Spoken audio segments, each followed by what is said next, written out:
Hi people! Today I'd like to talk about something I've touched on before. We're going to look at hunter weaving, what it is, why you'd want to do it, and how you can do it.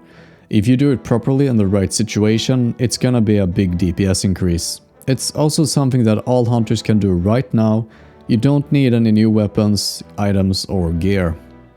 Let's do a quick comparison. Here is the standard hunter ranged rotation, that's hunter's mark, pet attacks, multi-shot and a timed aimed shot to try not lose any auto shots. There is the DPS. It's not really important what numbers I do now, it's important how they are relative to what I'm gonna do next. Here is the weaving rotation. It's basically the normal ranged rotation, except you use auto attacks and Raptor strikes without altering your ranged rotation. As you can see, it is a DPS increase. It is especially good if you have a slow two-hander, such as Ash Candy, which is often given to hunters. This is something you'd want to do whenever there are two mobs more than 8 yards apart that you're fighting. For example, pretty much all raid trash, maybe Gar, Bloodlord Mandokir, the Tiger boss, just to mention a few. Whenever you can do it, you probably should do it. This playstyle significantly increases the potential and skill cap for a hunter. You now have to time not only auto shoots, but also auto attack and the Raptor strike cooldown on top of your aimed shot and multi-shot. It's quite challenging to do this perfectly, but it's definitely a good DPS increase and it's also more fun. Now you could also auto-weave against a single target. You'd have to run in and use your Raptor strike whenever you have the time to do that, and then run out to the minimum ranged distance. It is however hard to time this well, and at least with my weapons it's a very minor increase, if any at all. Now to do the weaving properly you're gonna need some macros. We are now going to take a look at the macros, how they work and why I've decided to write them like I have. The first one we're gonna look at is the shoot macro, which is basically the core of this entire rotation. What this does is essentially targets my enemy or my melee target, does my auto attack or my Raptor strike if it's off cooldown, and then goes back to my ranged target and starts shooting again. Target enemy targets enemies based on their distance to you, so first click this guy, second click that guy, third click that guy, and cycles through them. Cast Raptor strike, cast Raptor strike, slash start attack starts your auto attack. Let's just actually, oops. If we save that, I can show you that it does that, slash start attack. There we go.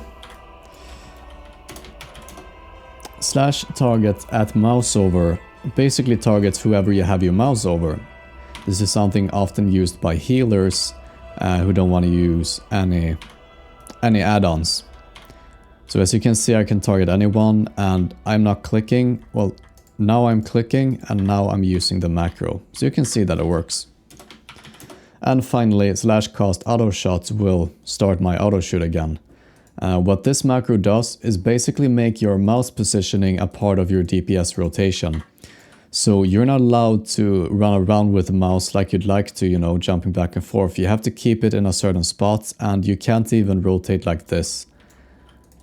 It might be tricky if there's more than one enemy to target the one you want, but you could just keep it over the icon and it's gonna work as well. So just to show you what this does, there's the melee attack and there's the auto shoots. And you have to use this macro, click it once each time your main hand cooldown comes down to 0. And you only have to care about your main hand cooldown for whatever reason. If you just saw there, the melee attack came and the auto attack cooldown, let's say, restarted, but for some reason it was very delayed, or at least the animation was delayed.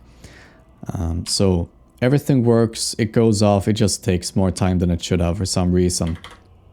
But you're still getting off your auto attack before the next one is coming, so you're not losing any DPS whatsoever.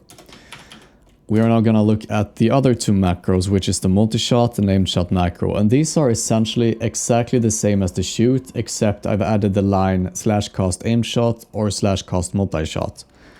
So if we try this macro, hover over my target, press aimed shot macro, there's the melee attack, there is the auto shot, and there is the aimed shot.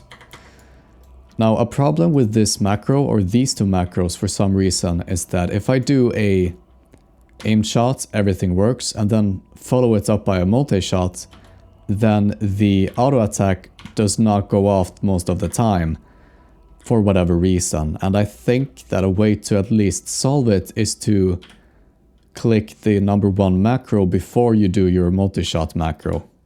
And as you could see, there were all the arrows coming off, and I got my my auto attack off. So it's a bit tricky to use. I'm not entirely sure what is causing that, but that is a way to fix it. And you know, just maybe give it a half-second delay. It's still gonna be worth it getting off that auto attack. But like I said, these are the macros that I'm using. Not really too complicated. It's probably the best way to, let's say, to cycle back and forth between your melee and your ranged target. Now, I personally haven't tried this in any raid yet, where I think it's gonna be the most useful. It is, like I said previously, challenging, as you now have to consider where you are positioned in relationship to 2 other targets. You have to keep an eye on your auto attack cooldown and auto shoot cooldown, and then time that macro properly. You also need to keep an eye on the cooldown of Raptor strike, multi-shot and aimed shots, and then try not to clip anything, and it's a lot of things to keep in mind. A really good melee weapon for this would be Ash Candy, which is often given to hunters anyway. Make that weapon something more than just a stat stick. So anyway, I just wanted to show you these things. I think this has a lot of potential, and if you raid as a hunter, I would be really happy to hear what you find if you decide to test this. I'll try and test this on my own hunter in a raid as soon as I can, just to see what kind of damage I could pull off, and to see how hard it is. Anyway, that's all I have for this clip. I hope you found this interesting. Like if you enjoyed, and subscribe for more interesting things, and to see how well I could perform with this weaving at least. I also stream over at twitch.tv/NeceriumClouds. Feel free to stop by if you have any questions or just to say hi. Link in the description, by the way. Anyway, I'll be back soon with another video. See ya!